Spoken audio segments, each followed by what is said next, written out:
നമസ്കാരം. എല്ലാവർക്കും I C എഞ്ചിൻ്റെ മൂന്നാമത്തെ ലെസണിലേക്ക് സ്വാഗതം.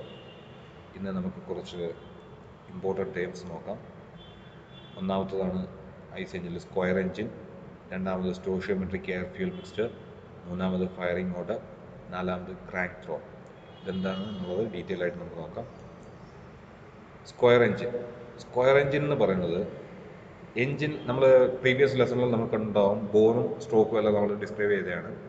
ബോർ എന്ന് പറഞ്ഞു കഴിഞ്ഞാൽ എഞ്ചിൻ സിലിണ്ടറിൻ്റെ ഡയമീറ്റർ ആണ്.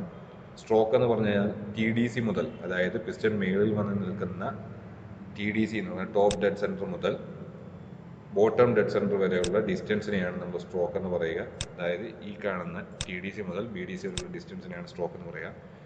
ഇനി എന്താണ് സ്ക്വയർ എഞ്ചിൻ എന്ന് നോക്കാം. എഞ്ചിനിലെ സ്ട്രോക്കും ബോറും ഈക്വൽ ആണെങ്കിൽ, അതായത് സിലിണ്ടറിൻ്റെ ഡയമീറ്ററും TDC മുതൽ BDC വരെയുള്ള ഡിസ്റ്റൻസും ഒന്ന് തന്നെയാണെങ്കിൽ അതിനെ നമുക്ക് സ്ക്വയർ എഞ്ചിൻ എന്ന് പറയാം. അതായത് stroke is equal to bore ആണെങ്കിൽ സ്ക്വയർ എഞ്ചിൻ എന്ന് പറയാം. നമുക്കത് മാത്തമാറ്റിക്കലി എഴുതാം. Stroke by bore is equal to 1. ഈ എഞ്ചിനുകളാണ് സ്ക്വയർ എഞ്ചിൻ എന്ന് പറയുന്നത്. ഇതിനെ നമുക്ക് അണ്ടർ സ്ക്വയർ എഞ്ചിൻ എന്നും ഓവർ സ്ക്വയർ എഞ്ചിൻ എന്നും രണ്ടായിട്ട് പറയാം. അണ്ടർ സ്ക്വയർ എഞ്ചിൻ എന്ന് പറഞ്ഞു കഴിഞ്ഞാൽ സ്ട്രോക്ക് ബോറിനേക്കാളും വലുതാണെങ്കിൽ അതിനെ നമുക്ക് അണ്ടർ സ്ക്വയർ എഞ്ചിൻ എന്ന് പറയാം. വളരെ ഇമ്പോർട്ടൻ്റ് ആണ്. ഇത് പ്രീവിയസ് ഇയർ ക്വസ്റ്റ്യൻസ് ഉള്ള ഒരു റീജിയനാണ്. അണ്ടർ സ്ക്വയർ എഞ്ചിൻ എന്ന് പറഞ്ഞു കഴിഞ്ഞാൽ സ്ട്രോക്ക് ബോറിനേക്കാളും കൂടുതലാണെങ്കിൽ, അല്ലെങ്കിൽ stroke by bore ratio is greater than 1 ആണെങ്കിൽ ആ എഞ്ചിനുകളെ നമുക്ക് അണ്ടർ സ്ക്വയർ എഞ്ചിൻ എന്ന് പറയാം. അതുപോലെ തന്നെയാണ് ഓവർ സ്ക്വയർ എഞ്ചിൻ. വ്യത്യാസം, ബോറിനേക്കാളും ചെറുതാണ് സ്ട്രോക്ക് എങ്കിൽ, അതായത് stroke by bore ratio is less than 1 ആണെങ്കിൽ നമുക്ക് ആ എഞ്ചിനുകളെ ഓവർ സ്ക്വയർ എഞ്ചിൻ പറയാം. സോ വളരെ ഇമ്പോർട്ടൻറ്റ് ടേംസ് ആണ് ഇതെല്ലാം. സ്ക്വയർ എഞ്ചിൻ എന്ന് പറഞ്ഞാൽ എഞ്ചിൻ്റെ സ്ട്രോക്കും ബോറും ഈക്വൽ ആണെങ്കിൽ അതിനെ സ്ക്വയർ എഞ്ചിൻ എന്ന് പറയാം. നമുക്ക് mathematically stroke by bore ratio 1 എന്ന് എഴുതാം. ഇനി സ്ട്രോക്ക് ബോറിനേക്കാളും വളരെ കൂടുതലാണെങ്കിൽ അതിനെ നമുക്ക് അണ്ടർ സ്ക്വയർ എഞ്ചിൻ എന്ന് പറയാം. അതായത് stroke by bore ratio is greater than 1 എന്ന് പറയുന്നു. If stroke is less than bore, അതായത് ബോറാണ് വലുത്, സ്ട്രോക്ക് വളരെ ചെറുതാണ്, TDC മുതൽ BDC വരെയുള്ള ഡിസ്റ്റൻസ് ചെറുതാണ് ബോറിനേക്കാളും എങ്കിൽ അതിനെ നമുക്ക് ഓവർ സ്ക്വയർ എഞ്ചിൻ എന്ന് പറയാം. So it's called over square engine. Stroke by bore ratio is less than 1. Okay, നമുക്ക് അടുത്ത ടേമിലേക്ക് പോകാം. അതാണ് സ്റ്റോഷിയോമെട്രിക് എയർ ഫ്യൂൽ മിക്സ്ചർ. വളരെ ഇമ്പോർട്ടൻ്റ് ആണ്. ഈ പറയുന്നതെല്ലാം പ്രീവിയസ് ഇയർ ക്വസ്റ്റ്യൻ റീജിയൻ തന്നെയാണ്. സ്റ്റോഷിയോമെട്രിക് എയർ ഫ്യൂൽ മിക്സ്ചർ എന്ന് പറയുന്നത് ഈ നമ്മളെ എൻജിൻ സിലിണ്ടറിനകത്തേക്ക് കമ്പസ്റ്റിന് വേണ്ടിയിട്ട് വലിച്ചെടുക്കുന്ന, സക്ക് ചെയ്തെടുക്കുന്ന എയറും ഫ്യൂവലും, ഈ എയറിൻ്റെയും ഫ്യൂവലിൻ്റെയും അളവിന്, ആ അളവിനെയാണ് നമ്മൾ സ്റ്റോഷിയോമെട്രിക് എയർ ഫ്യൂൽ മിക്സ്ചർ എന്ന് പറയുക. അത് എപ്പോഴാണ് ആ ഫ്യൂവൽ കത്താൻ സഹായിക്കുന്ന വാതകം ഓക്സിജൻ ആണ്. സോ ആ ഫ്യൂവലിനോടൊപ്പം ഓക്സിജനും അല്ലെങ്കിൽ എയറും കൂടെ ചേർന്ന് കത്തുമ്പോഴാണ് കമ്പസ്റ്റൻ നടക്കുക. സോ ആ ഫ്യൂവൽ കംപ്ലീറ്റ് ആയിട്ട് കത്താൻ എത്ര എമൗണ്ട് ഓക്സിജൻ നമ്മൾ എടുക്കുന്നു, അല്ലെങ്കിൽ എത്ര എമൗണ്ട് എയർ എടുക്കുന്നു, അതിൻ്റെ ആ കംപ്ലീറ്റ് കമ്പോസ്റ്റിന് ആവശ്യമായ എയറിൻ്റെയും ഫ്യൂവലിൻ്റെയും മിക്സ്ചറിനെയാണ് നമ്മൾ സ്റ്റോഷിയോമെട്രിക് എയർ ഫ്യൂൽ മിക്സ്ചർ എന്ന് പറയുക. So stoichiometric air fuel mixture എന്താണെന്ന് ശ്രദ്ധിക്കുക. ഒരു ഫ്യൂവൽ കംപ്ലീറ്റ് ആയിട്ട് കത്താൻ എത്രമാത്രം എയർ ആവശ്യമുണ്ടോ അതിൻ്റെ മിക്സ്ചറിനെ, ആ മിക്സ്ചറിൻ്റെ പ്രപ്പോർഷനെയാണ് സ്റ്റോഷിയോമെട്രിക് എയർ ഫ്യൂൽ മിക്സ്ചർ എന്ന് പറയുക. ഈ സ്റ്റോഷിയോമെട്രിക് എയർ ഫ്യൂൽ റേഷ്യോ എന്ന് പറഞ്ഞു കഴിഞ്ഞാൽ 14.7:1 ആണ് അതിൻ്റെ റേഷ്യോ. അതായത് 14 ഗ്രാം ബൈ വെയിറ്റ് ആണ്. ശ്രദ്ധിക്കേണ്ടത് ബൈ വെയിറ്റ് ആണ്, നോട്ട് വോളിയം. അതായത് 14.7 ഗ്രാം. നിങ്ങൾക്ക് മനസ്സിലാവാൻ വേണ്ടി ഞാൻ യൂണിറ്റ് ഗ്രാമിൽ പറയുകയാണ്, വെയിറ്റിൻ്റെ യൂണിറ്റ് ഗ്രാമിൽ പറയുകയാണ്. നിങ്ങൾ 14.7 ഗ്രാം ഫ്യൂവൽ എയർ എടുത്തു കഴിഞ്ഞാൽ 1 ഗ്രാം ഫ്യൂവൽ ഉണ്ടെങ്കിൽ നിങ്ങൾക്ക് അവിടെ കംപ്ലീറ്റ് കമ്പസ്റ്റൻ സാധ്യമാകും. അതാണ് നിങ്ങളുടെ സ്റ്റോഷിയോമെട്രിക് എയർ ഫ്യൂൽ റേഷ്യോ എന്ന് പറയുന്നത്. അതായത് ഒന്നുകൂടെ ശ്രദ്ധിക്കുക. സ്റ്റോഷിയോമെട്രിക് എയർ ഫ്യൂൽ മിക്സ്ചർ എന്ന് പറഞ്ഞു കഴിഞ്ഞാൽ ഒരു ഫ്യൂവൽ എടുത്തു കഴിഞ്ഞാൽ അതിനെ കംപ്ലീറ്റ് ആയിട്ട് കമ്പസ്റ്റൻ നടത്തണമെങ്കിൽ എത്രമാത്രം ഓക്സിജൻ ഉണ്ടോ അതിൻ്റെ, അല്ലെങ്കിൽ എത്രമാത്രം എയർ ഉണ്ടോ അതിൻ്റെ അളവിനെയാണ് അതിൻ്റെ പ്രപ്പോർഷനാണ് സ്റ്റോഷിയോമെട്രിക് എയർ ഫ്യൂൽ മിക്സ്ചർ എന്ന് പറയുക. സ്റ്റോഷിയോമെട്രിക് എയർ ഫ്യൂൽ റേഷ്യോ എന്ന് പറയുന്നത് അങ്ങനെ ബൈ വെയിറ്റിൽ എത്രമാത്രം എയർ എടുത്താൽ എത്രമാത്രം ഫ്യൂവൽ ഉണ്ടെങ്കിൽ കംപ്ലീറ്റ് കമ്പസ്റ്റൻ നടക്കും, അതിൻ്റെ റേഷ്യോയ്ക്കാണ് നമ്മൾ സ്റ്റോഷിയോമെട്രിക് എയർ ഫ്യൂൽ റേഷ്യോ എന്ന് പറയുക. ടെക്നിക്കലി അത് 14.7:1 ആണ്. അതായത് ബൈ വെയിറ്റ് ആണ്. അതായത് 14.7 ഗ്രാം അല്ലെങ്കിൽ 17.7 കിലോഗ്രാം. നിങ്ങൾ എത്ര വെയിറ്റിൽ ഏത് യൂണിറ്റിലാണോ വെയിറ്റിൻ്റെ എടുക്കുക അതേ യൂണിറ്റിൽ പ്രപ്പോർഷൻ ഫ്യൂവൽ എടുത്തു കഴിഞ്ഞാൽ നിങ്ങൾക്ക് അവിടെ കംപ്ലീറ്റ് കമ്പസ്റ്റൻ സാധ്യമാകും. ഇനി ഈ കാണുന്ന ഫിഗറിലേക്ക് നോക്കാം. നിങ്ങളുടെ ഫ്യൂവൽ എന്ന് പറയുന്നത് ഹൈഡ്രോ കാർബൺസ് ആണ്. സോ CH2 എന്ന് കൊടുത്തിട്ടുണ്ടാവും. സോ ആ ഹൈഡ്രോ കാർബൺസിനകത്ത് നിങ്ങൾ അതിനോടൊപ്പം എയറും കൂടെ ചേർത്ത് കമ്പസ്റ്റൻ ചേമ്പറിലേക്ക് കൊണ്ടുപോകുന്നു. കത്താൻ സഹായിക്കുന്ന വാതകമായ ഓക്സിജൻ ഉണ്ടാവും എയറിനകത്ത്. അപ്പോൾ ഓക്സിജൻ മാത്രമായിട്ടല്ല വലിച്ചെടുക്കുക, എയർ ആയിട്ട് തന്നെ വലിച്ചെടുക്കുക. അപ്പോൾ ആ ഹൈഡ്രോ കാർബണും എയറും കൂടി, എയറിനകത്ത് നമുക്കറിയാം നൈട്രജനാണ് കൂടുതലുള്ളത്, പക്ഷേ അതിവിടെ കാര്യമാക്കേണ്ട. ഹൈഡ്രോ കാർബണും ഓക്സിജനും കൂടി കമ്പസ്റ്റൻ ചേമ്പറിലേക്ക് വരുന്നു. അവിടെ കംപ്ലീറ്റ് കമ്പസ്റ്റൻ നടക്കുകയാണെങ്കിൽ ശ്രദ്ധിക്കുക, ഹൈഡ്രോ കാർബൺസും ഓക്സിജനും കൂടെ ഉള്ള കംപ്ലീറ്റ് കമ്പസ്റ്റനാണ് അവിടെ നടക്കുന്നതെങ്കിൽ നിങ്ങൾക്ക് അവിടെ ബൈ പ്രോഡക്ട്സ് ആയിട്ട് കാർബൺ ഡൈ ഓക്സൈഡും വാട്ടറും ആയിരിക്കും കിട്ടുക. അങ്ങനെയുള്ള എഞ്ചിനിൽ കംപ്ലീറ്റ് കമ്പസ്റ്റൻ ആയിരിക്കും നടക്കുക. ഓക്കെ, നൈട്രജനും ഓക്സിജനും ഒക്കെ എക്സ്ട്രാ ഉണ്ടാവും, അത് ഇവിടെ ബാധകമല്ല. സോ ഹൈഡ്രോ കാർബൺസിലൂടെ ഓക്സിജൻ കമ്പസ്റ്റൻ നടക്കുമ്പോൾ കംപ്ലീറ്റ് കമ്പസ്റ്റനാണ് അവിടെ നടക്കുന്നതെങ്കിൽ നിങ്ങളുടെ ബൈ പ്രോഡക്ട്സ് കാർബൺ ഡൈ ഓക്സൈഡും വാട്ടറും ആയിരിക്കും. ഇനി നിങ്ങൾക്ക് ഇവിടെ ഓക്സിജൻ്റെ അളവ് കുറവാണെങ്കിൽ, അതായത് നിങ്ങൾ സ്റ്റോഷിയോമെട്രിക് എയർ ഫ്യൂവൽ റേഷ്യോ അല്ല അവിടെ യൂസ് ചെയ്യുന്നതെങ്കിൽ നിങ്ങൾക്ക് അവിടെ കാർബൺ ഡൈ ഓക്സൈഡിന് പകരം കാർബൺ മോണോക്സൈഡ് ഒക്കെ ആയിരിക്കും കിട്ടുക. അവിടെ കംപ്ലീറ്റ് കമ്പസ്റ്റൻ അല്ല, ഇൻകംപ്ലീറ്റ് കമ്പസ്റ്റൻ ആയിരിക്കും നടക്കുക. അതായിരിക്കും എക്സോസ്റ്റിലൂടെ പുറത്ത് പോവുക. നമുക്ക് ഹ്യൂമൻ ബീങ്സിനെല്ലാം അത് ഹാംഫുൾ ആണ്. സോ നമുക്ക് കംപ്ലീറ്റ് കമ്പസ്റ്റനാണ് എഞ്ചിനിൽ ആവശ്യം. അവിടുത്തെ ബൈ പ്രോഡക്ട്സ് കാർബൺ ഡൈ ഓക്സൈഡും വാട്ടറും ആയിരിക്കും. ഓക്കെ, സ്റ്റോഷിയോമെട്രിക് എയർ ഫ്യൂവൽ റേഷ്യോയുടെ പ്രപ്പോർഷൻ ആ റേഷ്യോ കറക്റ്റ് പഠിച്ചു വെച്ചിരിക്കുക. ഇത് ആ റേഷ്യോ തന്നെ ക്വസ്റ്റ്യനായിട്ട് ചോദിച്ചിട്ടുണ്ട്.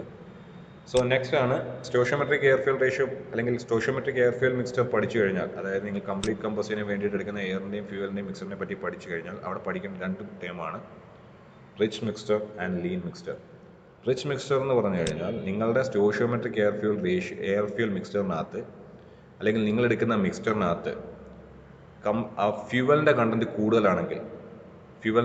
കൂടുതലാണെങ്കിൽ അത് റിച്ച് മിക്സ്ചർ എന്ന് പറയാം. ഫ്യൂവൽ റിച്ച് ആണ്, ആ മിക്സ്ചറിനകത്ത് ഫ്യൂവൽ റിച്ച് ആണെന്ന് പറയാം.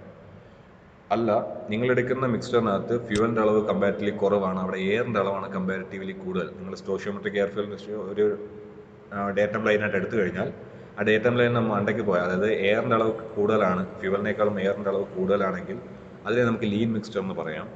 റിച്ച് മിക്സ്ചർ എന്ന് പറഞ്ഞാൽ നിങ്ങൾ എടുക്കുന്ന മിക്സ്ചറിനകത്ത് ഫ്യൂവലിൻ്റെ കണ്ടൻ്റാണ് കൂടുതലെങ്കിൽ അതിനെ റിച്ച് മിക്സ്ചർ എന്ന് പറയാം. നമുക്കറിയാം, നമ്മൾ വാഹനങ്ങളിൽ നമ്മൾ സ്റ്റാർട്ട് ചെയ്യുന്ന അവസരങ്ങളിൽ നമ്മളുടെ വെയിറ്റും നമ്മളുടെ വാഹനത്തിൻ്റെ വെയിറ്റും നമ്മളുടെ കോ പാസഞ്ചറിൻ്റെ വെയിറ്റും എല്ലാം സ്റ്റാർട്ടിങ് സമയത്ത് ആ ഇനീഷ്യയെ ഓവർകം ചെയ്ത് എടുത്തുകൊണ്ട് പോകണമെങ്കിൽ ആ വണ്ടിയിൽ കൂടുതൽ പവർ ആവശ്യമുണ്ട്. ആ കൂടുതൽ പവർ കൂടുതൽ പവർ കിട്ടേണ്ടതെന്ന് പറഞ്ഞാൽ കൂടുതൽ ഫ്യൂവൽ ബേൺ ചെയ്തിട്ടായിരിക്കും കൂടുതൽ കിട്ടേണ്ടത്. അപ്പോൾ നമ്മൾ സ്റ്റാർട്ടിങ് സമയത്ത് റിച്ച് മിക്സ്ചർ ആയിരിക്കും കൂടുതൽ യൂസ് ചെയ്യുക. കാരണം ഫ്യൂവലിൻ്റെ കണ്ടന്റ് കൂടുതലായതുകൊണ്ട് കൂടുതൽ അത് ബേൺ ചെയ്യുമ്പോൾ കൂടുതൽ പവർ ജനറേറ്റ് ചെയ്യും. അങ്ങനെ വണ്ടി ഇനേർഷ്യയിൽ നിന്ന് മുന്നോട്ട് പോകാൻ സഹായിക്കും. ആക്സിലറേഷൻ്റെ സമയത്തും ഇത് തന്നെയാണ്. നമുക്കൊരു വണ്ടി ഓവർടേക്ക് ചെയ്യണമെങ്കിലൊക്കെ കൂടുതൽ ഫ്യൂവൽ ബേൺ ചെയ്തെങ്കിൽ മാത്രമേ കൂടുതൽ പവർ കിട്ടുകയുള്ളൂ. സോ അവിടെ നമ്മൾ റിച്ച് മിക്സ്ചർ യൂസ് ചെയ്യും. ലീൻ മിക്സ്ചർ നമ്മൾ ടോപ്പ് ഗിയറിൽ ക്രൂയിസിങ് സ്പീഡിൽ പോകുമ്പോൾ നമുക്കവിടെ അത്രയും പവറിൻ്റെ ആവശ്യമില്ല, വണ്ടി റിലാക്സ് മോഡിൽ പോവുകയാണ്. സോ നമുക്കവിടെ ലീൻ മിക്സ്ചർ യൂസ് ചെയ്താൽ മതി. അപ്പോൾ ഈ ഓരോ ഡെഫിനറ്റ് പ്രപ്പോർഷൻ അനുസരിച്ചിട്ട് നമുക്ക് ഓരോ റിക്വയർമെൻറ്റ് അനുസരിച്ചിട്ട് എയറിനെയും ഫ്യൂവലിനെയും മിക്സ് ചെയ്യാൻ വേണ്ടിയിട്ട് യൂസ് ചെയ്യുന്ന ഒരു ഡിവൈസ് ആയിരുന്നു ഞാൻ കഴിഞ്ഞ ലെസണിൽ പറഞ്ഞിരുന്ന പെട്രോൾ എഞ്ചിനിൽ യൂസ് ചെയ്യുന്ന ഡിവൈസ്, കാർബുറേറ്റർ എന്ന് പറയുന്ന ഡിവൈസ്. അതിനെപ്പറ്റി നമുക്ക് ഇനി വരുന്ന ക്ലാസ്സുകളിൽ കുറച്ചുകൂടെ പഠിക്കാനുണ്ട്. സോ റിച്ച് മിക്സർ എന്താണെന്ന് പഠിക്കുക, ലീൻ മിക്സർ എന്താണെന്ന് പഠിക്കുക. സ്റ്റോഷിയോമെട്രിക് എയർ ഫ്യൂവൽ മിക്സർ വളരെ ഇമ്പോർട്ടൻ്റ് ആണ്. അതിൻ്റെ റേഷ്യോ 14.7:1. ചില ടെക്സ്റ്റുകളിലൊക്കെ അത് റൗണ്ട് ചെയ്ത് 15:1, 15:1 എന്ന് ചില ടെക്സ്റ്റുകളിലൊക്കെ ചോദിക്കാറുണ്ട്. സോ നിങ്ങളുടെ ഓപ്ഷൻ ശ്രദ്ധിക്കുക. ഓപ്ഷനകത്ത് 14.7:1 ഉണ്ടെങ്കിൽ അത് തന്നെ എഴുതുക. ഇല്ല 15:1 ആണ് കൊടുത്തേക്കുന്നതെങ്കിൽ അതാണ് എഴുതേണ്ടത്. ഓക്കെ, നമുക്ക് അടുത്ത ടൈമിലേക്ക് പോവാം. Firing order. ഫയറിംഗ് ഓർഡർ എന്ന് പറയുന്നത് ഒരു സീക്വൻസ് ആണ്. അതായത് നിങ്ങൾ മൾട്ടി സിലിണ്ടർ, നമ്മൾ സാധാരണ ബൈക്കുകളിലൊക്കെ സിംഗിൾ സിലിണ്ടറും വലിയ വലിയ വാഹനങ്ങളിലും മൾട്ടി സിലിണ്ടർ എഞ്ചിൻസുമാണ് യൂസ് ചെയ്യുക. മൾട്ടി സിലിണ്ടർ എഞ്ചിൻ എന്ന് പറഞ്ഞാൽ ഒന്നിൽ കൂടുതൽ സിലിണ്ടറുള്ള എഞ്ചിൻസാണ് യൂസ് ചെയ്യുക. നിങ്ങൾ ആ ഫിഗറിൽ നോക്കിയാൽ നിങ്ങൾക്ക് മനസ്സിലാവും. ഇവിടെ 4 സിലിണ്ടറാണുള്ളത്. 1, 2, 3, 4. ഈ 4 സിലിണ്ടറാണ് ഇവിടെ ഉള്ളത്. ഇതൊരു മൾട്ടി സിലിണ്ടർ എഞ്ചിനാണ്. ഇവിടെ 4 സിലിണ്ടർ എഞ്ചിനാണിത്. സോ ഫയറിംഗ് ഓർഡർ എന്ന് പറയുന്നത് sequence of power stroke in each cylinder in A multi cylinder engine. ഒരു മൾട്ടി സിലിണ്ടർ എഞ്ചിനിലെ പവർ സ്ട്രോക്കിൻ്റെ സീക്വൻസിനെയാണ് നമ്മൾ ഫയറിംഗ് ഓർഡർ എന്ന് പറയുക. സാധാരണഗതി ഇപ്പം നമ്മൾ എഞ്ചിൻ്റെ 4 പ്രോസസ്സുകൾ നമുക്കറിയാം. Suction, compression, power, exhaust. നമ്മൾ പ്രീവിയസ് ലെസണിൽ പഠിച്ചതാണ്. സക്ഷൻ എന്ന് പറഞ്ഞു കഴിഞ്ഞാൽ ഫ്യൂവലിനെ സക്ക് ചെയ്തെടുക്കുക. കംപ്രഷൻ എന്ന് പറഞ്ഞാൽ ആ സക്ക് ചെയ്തെടുത്ത ഫ്യൂവലിനെ കംപ്രസ് ചെയ്യുക. പവർ എന്ന് പറഞ്ഞു കഴിഞ്ഞാൽ ആ കംപ്രസ് ചെയ്ത് വെച്ച ഫ്യൂവലിനകത്തേക്ക് സ്പാർക്ക് പ്രൊവൈഡ് ചെയ്യുക. ആ സ്പാർക്കിൻ്റെ ഫലമായി ഉണ്ടായ എക്സ്പ്ലോഷൻ മൂലം ഒരു പവർ ജനറേറ്റ് ചെയ്യും. അതാണ് പവർ സ്ട്രോക്ക്. അതിനുശേഷം ആ കത്തിക്കറിഞ്ഞ വാതകങ്ങളെ പുറത്ത് കളയുന്നതാണ് ഈ എക്സോസ്റ്റ്. സോ അത് ഒരു സിലിണ്ടറിൽ സംഭവിക്കുന്നതാണ്. ഇതേ പ്രോസസ്സുകൾ തന്നെയാണ് മറ്റ് സിലിണ്ടറിലും സംഭവിക്കുക. നമ്മളുടെ കൂടുതൽ പവർ ജനറേറ്റ് ചെയ്യേണ്ട, കൂടുതൽ ആൾക്കാരെ വഹിക്കേണ്ട വാഹനങ്ങളിൽ സിലിണ്ടറിൻ്റെ എണ്ണം കൂടുതലായിരിക്കും. ബൈക്കിനകത്ത് രണ്ട് പേരാണ് അലൗഡ് ആയിട്ടുള്ളത്. കാറിലാകുമ്പോൾ 4-5 പേരും. അപ്പോൾ അവിടെ ഒരു സിലിണ്ടർ കൊണ്ട് അത്രയും പവർ ജനറേറ്റ് ചെയ്യില്ല. അവിടെ ഒന്നിൽ കൂടുതൽ അല്ലെങ്കിൽ 2ൽ കൂടുതൽ സിലിണ്ടേഴ്സിൻ്റെ ആവശ്യമുണ്ട് പവർ ജനറേറ്റ് ചെയ്യാൻ. അവിടെ ജനറേറ്റ് ചെയ്യുന്ന പവർ സ്ട്രോക്കിന് ഒരു ഓർഡറുണ്ട്. അതായത് ഒന്നാമത്തെ സിലിണ്ടറിൽ പവർ പ്രൊഡ്യൂസ് ചെയ്ത് കഴിഞ്ഞാൽ രണ്ടാമത്തെ സിലിണ്ടർ ഒരിക്കലും അടുത്തതായി പവർ പ്രൊഡ്യൂസ് ചെയ്യില്ല. കാരണം ഇവിടെ ഒന്നാമത്തെ സിലിണ്ടറിൽ പവർ പ്രൊഡ്യൂസ് ചെയ്ത് കഴിഞ്ഞാൽ രണ്ടാമത്തെ സിലിണ്ടറിൽ അടുത്ത പവർ പ്രൊഡ്യൂസ് ചെയ്യുകയാണെങ്കിൽ ഇവിടുത്തെ ഒരു സൈഡ്, ഈ എൻജിൻ്റെ ഒരു സൈഡിൽ മാത്രമായിരിക്കും പവർ ഉണ്ടാകുക. അതായത് ഹെവി ഫോഴ്സ് ഒരു സൈഡ് മാത്രമായിരിക്കും ആക്ട് ചെയ്യുക. സോ അവിടെ ബാലൻസിങ്ങിൻ്റെ ഒരു പ്രശ്നം ഉണ്ടാകും. അതായത് 3-4 സിലിണ്ടറുകളിൽ അന്നേരം പവർ സ്ട്രോക്ക് ഉണ്ടാകുന്നില്ല. ഈ സൈഡിൽ എൻജിൻ്റെ ഒരു സൈഡിൽ മാത്രമായിരിക്കും ത്രസ്റ്റ് കൂടുക, മറ്റ് സൈഡുകളിൽ ത്രസ്റ്റ് ഉണ്ടാകുന്നില്ല. അത് എൻജിൻ ബാലൻസിങ്ങിനെ പറ്റി, എൻജിൻ്റെ ഫിക്സേഷനൊക്കെ ഭയങ്കരമായിട്ട് ബാധിക്കും. അതുകൊണ്ട് വൈബ്രേഷൻ ഇവിടെ ഒരേ കണക്കാണ് ഫയറിംഗ് ഓർഡർ നിങ്ങൾ കൊടുക്കുന്നതെങ്കിൽ, അല്ലെങ്കിൽ ഒരേ കണക്കാണ് പവർ സ്ട്രോക്ക് കൊടുക്കുന്നതെങ്കിൽ, അടുത്തടുത്ത സിലിണ്ടറുകളിലാണ് പവർ സ്ട്രോക്ക് പ്രൊവൈഡ് ചെയ്യുന്നതെങ്കിൽ അവിടെ എൻജിൻ്റെ ബാലൻസിങ്ങിനെയും വൈബ്രേഷനെയൊക്കെ നല്ലപോലെ ബാധിക്കും. നല്ല ഹെവി വൈബ്രേഷൻ ആയിരിക്കും അവിടെ ഉണ്ടാകുക. പിന്നെ ഇതിനകത്തേക്ക് എയറിൻ്റെയും ഫ്യൂവൽ മിക്സർ നമ്മൾ ഡിസ്ട്രിബ്യൂട്ട് ചെയ്യണം. സോ നിങ്ങൾക്ക് അറിയാം, എയർ ഫ്യൂവൽ മിക്സർ ഈ എൻജിൻ സിലിണ്ടറിനകത്തേക്ക് കയറിയാൽ ഉടനെ ഈ സിലിണ്ടറിനകത്തേക്കായിരിക്കണം, പവർ സ്ട്രോക്ക് ആണെങ്കിൽ ഇവിടെ ആയിരിക്കണം കയറേണ്ടത്. അത് എൻജിൻ്റെ യൂണിഫോം ഫ്യൂവൽ ഡിസ്ട്രിബ്യൂഷനെ നന്നായി ബാധിക്കും. പിന്നെ ഇതിൽ നിന്നുണ്ടാകുന്ന എക്സോസ്റ്റ് ഗ്യാസിനെ നമ്മൾ പുറത്ത് കളയുമ്പോൾ ഒരു എക്സോസ്റ്റ് വാൽവ് തുറന്നു, അടുത്ത സിലിണ്ടറിൽ വീണ്ടും എക്സോസ്റ്റ് വാൽവ് വീണ്ടും പെട്ടെന്ന് തന്നെ തുറക്കുമ്പോൾ അവിടെ ബാക്ക് പ്രഷർ ഉണ്ടാകും. അതായത് എക്സോസ്റ്റ് ഗ്യാസ് പോകുന്ന വഴിയിലെ ആ പോക്കിനെ അടുത്ത സിലിണ്ടറിലെ എക്സോസ്റ്റ് ഗ്യാസ് തടയുന്ന ഒരു പ്രവണത ഉണ്ടാകും. അതാണ് ബാക്ക് പ്രഷർ എന്ന് പറയുന്നത്. സോ ഇതെല്ലാം കാരണം നമ്മൾ ഒരു സീക്വൻസിലാണ് എൻജിനിൽ ഫയറിംഗ് അറേഞ്ച് ചെയ്തേക്കുന്നത്, അതായത് പവർ സ്ട്രോക്ക് അറേഞ്ച് ചെയ്തേക്കുന്നത്. അത് വളരെ ഇമ്പോർട്ടൻ്റ് ആണ്. എപ്പോഴും ചോദിക്കുക, കോമൺ ഫയറിംഗ് ഓർഡർ ആണ് ചോദിക്കുക. അത് ഫയറിംഗ് ഓർഡറാണ് ചോദിക്കുക. അത് ഓപ്ഷനകത്ത് ഇപ്പം 4 സിലിണ്ടർ എഞ്ചിനാണ്. 4 സിലിണ്ടർ എഞ്ചിൻ്റെ മോസ്റ്റ് കോമൺ ഫയറിംഗ് ഓർഡർ എന്ന് പറയുന്നത് 1, 3, 4, 2 ആണ്. എനിക്ക് സ്ലൈഡിൽ കാണാം, എഴുതി വെച്ചിട്ടുണ്ട് 1, 3, 4, 2 മോസ്റ്റ് കോമൺ ഫയറിംഗ് ഓർഡറാണ്. 1, 4, 3, 2 യൂസ് ചെയ്യാറുണ്ട്. ഇനി എന്താണെന്ന് നോക്കാം ഫയറിംഗ് ഓർഡർ എന്ന് പറഞ്ഞാൽ. അതായത് ഇവിടെ സിലിണ്ടറുകൾക്ക് നമ്പർ ഉണ്ടാവും. ഇത് ഒന്നാമത്തെ സിലിണ്ടറാണ്, ഇത് രണ്ടാമത്തെ സിലിണ്ടറാണ്, ഇത് മൂന്നാമത്തെ സിലിണ്ടർ, ഇത് നാലാമത്തെ സിലിണ്ടർ. ഇനി ഫയറിംഗ് ഓർഡർ 1, 3, 4, 2 ആണെന്ന് പറഞ്ഞു കഴിഞ്ഞാൽ ഒന്നാമത്തെ സിലിണ്ടറിൽ പവർ സ്ട്രോക്ക് പ്രൊഡ്യൂസ് ചെയ്താൽ, പവർ സ്ട്രോക്ക് ഉണ്ടായാൽ അടുത്ത പവർ പ്രൊഡ്യൂസ് ചെയ്യുന്നത് രണ്ടാമത്തേലല്ല മൂന്നാമത്തെ സിലിണ്ടറിലായിരിക്കും. സോ ഇവിടെ പവർ ഉണ്ടായി, നെക്സ്റ്റ് ഇവിടെ പവർ ജനറേറ്റ് ചെയ്യുന്നു. അതിൻ്റെ ഫലമായിട്ട് എൻജിൻ ബെറ്റർ ബാലൻസിങ് ഉണ്ടാവും, വൈബ്രേഷൻ കുറയും. എൻജിൻ്റെ രണ്ട് സൈഡിലും ഒരേപോലെ ത്രസ്റ്റ്, അതായത് ഫ്രണ്ട് സൈഡിലും ബാക്ക് സൈഡിലും ഒരേപോലെ ത്രസ്റ്റ് അപ്ലൈ ചെയ്യപ്പെടും. സോ വൈബ്രേഷൻ റിഡ്യൂസ് ചെയ്യാൻ പറ്റും, ബെറ്റർ ബാലൻസിങ് ആവും. മൂന്നാമത്തെ സിലിണ്ടറിൽ പവർ പ്രൊഡ്യൂസ് ചെയ്ത് കഴിഞ്ഞാൽ അടുത്ത നാലാമത്തെ ഇവിടെ ഉണ്ടാകും, നാലാമത്തെ സിലിണ്ടർ ഉണ്ടാകുന്നു. നാലാമത്തെ സിലിണ്ടർ ഉണ്ടായാൽ വീണ്ടും രണ്ടാമത്തെ സിലിണ്ടർ ഉണ്ടാകും. ആ ഫയറിംഗ് ഓർഡറിൻ്റെ സീക്വൻസിനെയാണ് നമ്മൾ ഫയറിംഗ് ഓർഡർ എന്ന് പറയുക. ആ ഫയർ ചെയ്യുന്നതിൻ്റെ സീക്വൻസിനെയാണ് ഫയറിംഗ് ഓർഡർ എന്ന് പറയുക. അത് ഇൻലൈൻ 4 സിലിണ്ടർ എഞ്ചിനകത്ത് 1, 3, 4, 2 ആണ്. ഇതേപോലെ മൾട്ടി സിലിണ്ടർ എഞ്ചിൻ, 6 സിലിണ്ടർ എഞ്ചിനും 8 സിലിണ്ടർ എഞ്ചിനും ഫയറിംഗ് ഓർഡർ ഉണ്ട്. 6 സിലിണ്ടർ എഞ്ചിൻ്റെ കേസ് ആകുമ്പോൾ 1, 5, 3, 6, 2, 4 ആണ്. 1, 5, 3, 6, 2, 4 അല്ലെങ്കിൽ നമ്മൾ 1, 4, 2, 6, 3, 5 ഇതേപോലുള്ള സീക്വൻസ് നമ്മൾ യൂസ് ചെയ്യാറുണ്ട്. അത് മാനുഫാക്ചേഴ്സിനെ ഡിപ്പെൻഡ് ചെയ്യും, അവരെങ്ങനെയാണ് അത് ബാലൻസ് ചെയ്യാൻ ശ്രമിക്കുന്നതെന്ന് വെച്ച് അവരെ ഡിപ്പെൻഡ് ചെയ്യും. സോ കോമൺ ആയിട്ട് ചോദിച്ച് കണ്ടിട്ടുള്ളത് 4 സിലിണ്ടർ എഞ്ചിൻ്റെ ഫയറിംഗ് ഓർഡർ തന്നെയാണ്. അത് മോസ്റ്റ് കോമൺ 1, 3, 4, 2 തന്നെയാണ്. 1, 4, 3, 2 ചോദിക്കാറുണ്ട്, 1, 3, 4, 2 ഉണ്ട്. 1, 3, 4, 2 ആണ് most important. Okay, firing order എന്താണെന്ന് മനസ്സിലായെന്ന് വിചാരിക്കുന്നു. നമുക്ക് അടുത്തതിലേക്ക് പോകാം. അടുത്ത ടൈമാണ് ക്രാങ്ക് ത്രോ. ഇതിൽ ക്വസ്റ്റ്യൻ റീജിയൻ തന്നെയാണ്. ക്രാങ്ക് ത്രോ എന്ന് പറയുന്നത്, നിങ്ങൾക്ക് ക്രാങ്ക് ഷാഫ്റ്റ് എന്താണെന്ന് അറിയാം. എഞ്ചിൻ്റെ അല്ലെങ്കിൽ പിസ്റ്റൻ്റെ റെസിപ്രോക്കേറ്റിംഗ് മോഷനെ റോട്ടറി മോഷനായിട്ട് കൺവേർട്ട് ചെയ്യുന്ന ഡിവൈസാണ് ക്രാങ്ക് ഷാഫ്റ്റ് എന്ന് പറയുന്നത്. അതൊരു ഞാൻ പറഞ്ഞാണ് സൈക്കിളിൻ്റെ പെഡൽ പോലെ തന്നെ സൈക്കിളിൻ്റെ പാദം നമ്മൾ സൈക്കിൾ ചവിട്ടുന്ന സമയത്ത് നമ്മളുടെ മുട്ട് പൊങ്ങുകയും താഴുകയും ചെയ്യുന്നു. നമ്മളുടെ കാലിൻ്റെ പാദം ആ പെഡലിനോടൊപ്പം റൊട്ടേറ്റ് ചെയ്യുന്നു. അതായത് മുട്ട് റെസിപ്രോക്കേറ്റ് ചെയ്യുകയാണ്, നമ്മളുടെ കാലിൻ്റെ പാദം ആ സൈക്കിളിൻ്റെ പെഡലോടൊപ്പം റൊട്ടേറ്റ് ചെയ്യുന്നു, അതായത് റോട്ടറി മോഷനാണ്. അങ്ങനെ കൺവേർട്ട് ചെയ്യുന്ന ഡിവൈസാണ് ക്രാങ്ക് ഷാഫ്റ്റ്. റെസിപ്രോക്കേറ്റിംഗ് മോഷനെ റോട്ടറി മോഷനായിട്ട് കൺവേർട്ട് ചെയ്യുന്ന ഡിവൈസാണ് ക്രാങ്ക് ഷാഫ്റ്റ്.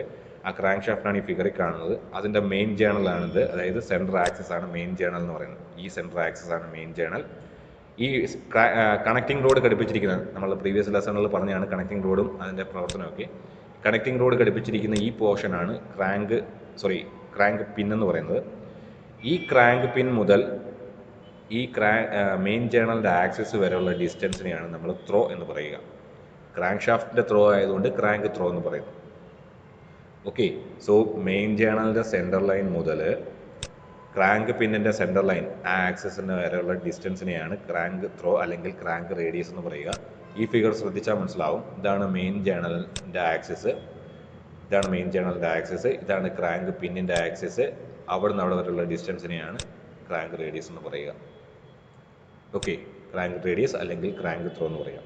ഇതൊരു ഇമ്പോർട്ടൻറ്റ് ഇക്വേഷൻ ഉണ്ട്. നിങ്ങൾക്കറിയാം, സ്ട്രോക്ക് അറിയാം അല്ലേ? TDC മുതൽ BDC വരെയുള്ള ഡിസ്റ്റൻസ് ആണ് സ്ട്രോക്ക്. TDC മുതൽ BDC വരെയുള്ള ഡിസ്റ്റൻസ് ആണ് സ്ട്രോക്ക്. ആ ഡിസ്റ്റൻസ് നമ്മളിവിടെ മാർക്ക് ചെയ്തിട്ടുണ്ട്. ഈ സ്ട്രോക്കും ഈ ക്രാങ്ക് ത്രോയും തമ്മിലൊരു റിലേഷൻ ഉണ്ട്. അതായത് ഒരു സ്ട്രോക്ക് കംപ്ലീറ്റ് ചെയ്താൽ, അതായത് പിസ്റ്റൺ TDC മുതൽ BDC വരെ എത്തിയാൽ, ഒരു സ്ട്രോക്ക് കംപ്ലീറ്റ് ചെയ്താൽ, ഒരു പ്രാവശ്യം TDC മുതൽ BDC വരെയുള്ള ഡിസ്റ്റൻസ് കവർ ചെയ്താൽ ക്രാങ്ക് റേഡിയസുമായിട്ടുള്ള ബന്ധം എങ്ങനെയാണെന്നുള്ളത് ഒരു ക്വസ്റ്റ്യനാണ്. അതായത് ശ്രദ്ധിക്കുക, സ്ട്രോക്ക് എന്ന് പറയുന്നത് ഒരു പ്രാവശ്യം പിസ്റ്റൺ താഴേക്ക് മൂവ് ചെയ്യുന്നത്, ക്രാങ്ക് റേഡിയസ് എന്ന് പറയുന്നത്, അതായത് ഇവിടെ ഇരിക്കുന്ന ഈ പോയിന്റ് നേരെ താഴെ വരും. ഈ ഫിഗർ ശ്രദ്ധിച്ചാൽ മതി.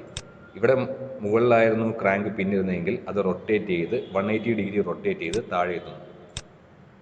ഓക്കെ, ശ്രദ്ധിക്കുക, പിസ്റ്റൺ മുകളിൽ നിന്ന് താഴേക്ക് മൂവ് ചെയ്യുന്ന സമയത്ത് ക്രാങ്ക് പിൻ മുകളിലായിരുന്നത് താഴേക്ക് റൊട്ടേറ്റ് ചെയ്ത് 180 ഡിഗ്രി റൊട്ടേറ്റ് ചെയ്ത് താഴത്തെ എക്സ്ട്രീം പോയിന്റിലെത്തും. അതായത് ഒരു ക്രാങ്ക് റേഡിയസ്, രണ്ടാമത്തെ ക്രാങ്ക് റേഡിയസ്, അത് ഇവിടുന്ന് തുടങ്ങി ഇവിടെ അവസാനിക്കും. അപ്പോൾ അതൊരു സ്ട്രോക്ക് കംപ്ലീറ്റ് ചെയ്യും. പിസ്റ്റൺ ഒന്നുകൂടെ ശ്രദ്ധിക്കുക, വളരെ ഇമ്പോർട്ടൻ്റ് ആണ് വീണ്ടും പറയുന്നത്. പിസ്റ്റൺ ഒരു പ്രാവശ്യം മുകളിൽ നിന്ന് താഴേക്ക് മൂവ് ചെയ്യുമ്പോൾ, TDC മുതൽ BDC വരെ മൂവ് ചെയ്യുമ്പോൾ, അല്ലെങ്കിൽ ഒരു സ്ട്രോക്ക് കംപ്ലീറ്റ് ചെയ്യുമ്പോൾ, ഇവിടെ നിന്നുള്ള ക്രാങ്ക് റേഡിയസ് അല്ലെങ്കിൽ ഇവിടെ നിന്ന് ക്രാങ്ക് പിൻ റൊട്ടേറ്റ് ചെയ്ത് 180 ഡിഗ്രി റൊട്ടേറ്റ് ചെയ്ത് താഴത്തെ എക്സ്ട്രീം പോർഷനിലെത്തും. സോ അവിടെ ഒരു ക്രാങ്ക് റേഡിയസ്, അത് റൊട്ടേറ്റ് ചെയ്ത് താഴെ എത്തിയ വീണ്ടും ക്രാങ്ക് റേഡിയസ്, അതായത് രണ്ട് ക്രാങ്ക് റേഡിയസിന് തുല്യമാണ് ഒരു സ്ട്രോക്ക്. അത് തന്നെയാണ് ഇവിടെ എഴുതി വെച്ചിരിക്കുന്നത്. Stroke is equal to 2 into crank radius. Okay, ഇത് വളരെ ഇമ്പോർട്ടൻ്റ് ആണ്. Stroke is equal to 2 into crank radius. ഇത് നമ്മളുടെ എക്സാമിൽ ചോദിച്ചിട്ടുണ്ട്. ഇതിൻ്റെ പ്രീവിയസ് ഇയർ ക്വസ്റ്റ്യൻ നോക്കിയാൽ നിങ്ങൾക്ക് മനസ്സിലാവും, ഇത് ചോദിച്ചിട്ടുള്ള ക്വസ്റ്റ്യൻ തന്നെയാണ്. ഓക്കെ, ശരി, ഇന്നത്തെ ഇമ്പോർട്ടൻറ്റ് പോയിന്റ്സ് എല്ലാം നമ്മൾ പറഞ്ഞു കഴിഞ്ഞു. ഇന്നത്തെ ലെസൺ അവസാനിക്കുകയാണ്. വീണ്ടും കാണാം. താങ്ക്സ്.